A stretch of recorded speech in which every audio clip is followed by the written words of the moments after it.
Hi, fifth grade. Happy Thursday. I hope you're having a great day. I am here enjoying some nice hot coffee in my little puppy dog mug, and I am excited to read you two stories today.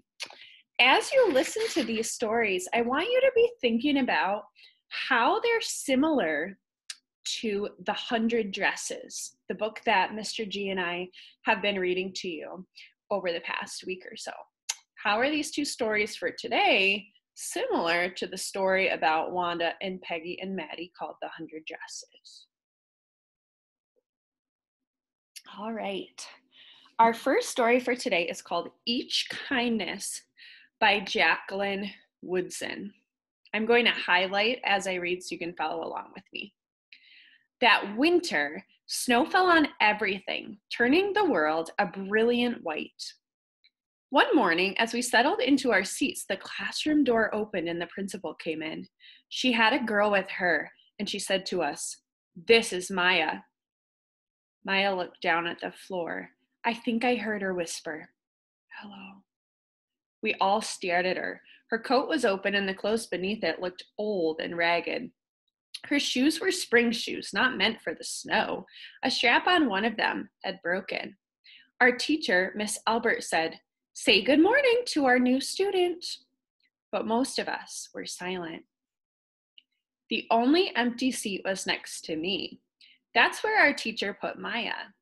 And on that first day, Maya turned to me and smiled. But I didn't smile back. I moved my chair, myself, and my books a little farther away from her.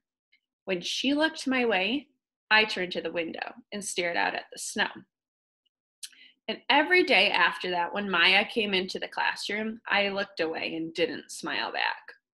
My best friends that year were Kendra and Sophie. At lunchtime, we walked around the schoolyard, our fingers laced together, whispering secrets into each other's ears.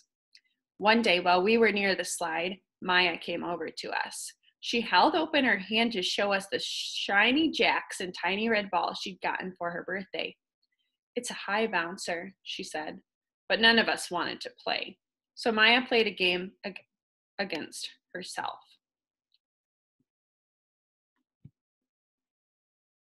That afternoon, when we got back into the classroom, Maya whispered to me, "Bet you can't guess who the new Jacks champion of the world is."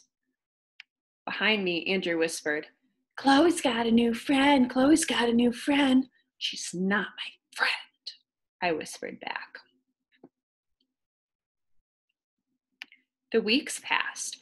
Every day we whispered about Maya, laughing at her clothes, her shoes, the strange food she brought for lunch. Some days, Maya held out her hand to show us what she had brought to school. A deck of cards, pickup sticks, a small tattered doll. Whenever she asked us to play, we said no.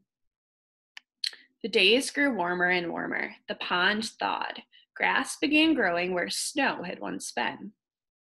One day, Maya came to school wearing a pretty dress and fancy shoes, but the shoes and dress looked like they'd belonged to another girl before Maya. "I have a new name for her," Kendra whispered. "Never knew. Everything she has came from a second-hand store." We all laughed. Maya stood by the fence. She was holding a jump rope, but did not come over to us to ask if we wanted to play. After a while, she folded it double, rolled the ends around each hand, and started jumping. She jumped around the whole schoolyard without stopping. She didn't look up once, just jumped, jumped, jumped. The next day, Maya's seat was empty. In class that morning, we were talking about kindness. Miss Albert had brought a big bowl into class and filled it with water. We all gathered around her desk and watched her drop a small stone into it. Tiny waves rippled out away from the stone. "This is what kindness does," Miss Albert said. "Each little thing we do goes out like a ripple into the world." Then Miss Albert let us drop the stone in as we told her what kind things we had done.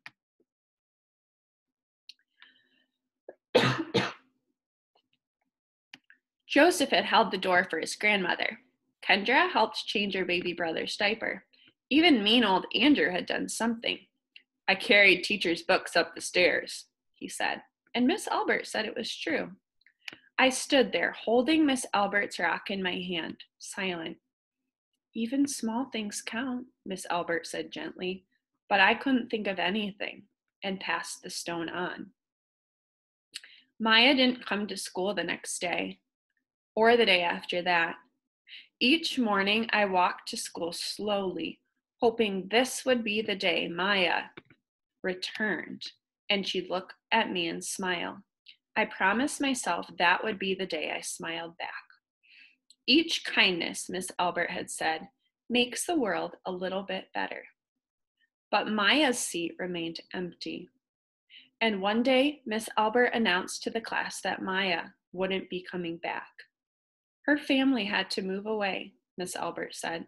Then she told us to take out our notebooks. It was time for spelling. That afternoon, I walked home alone.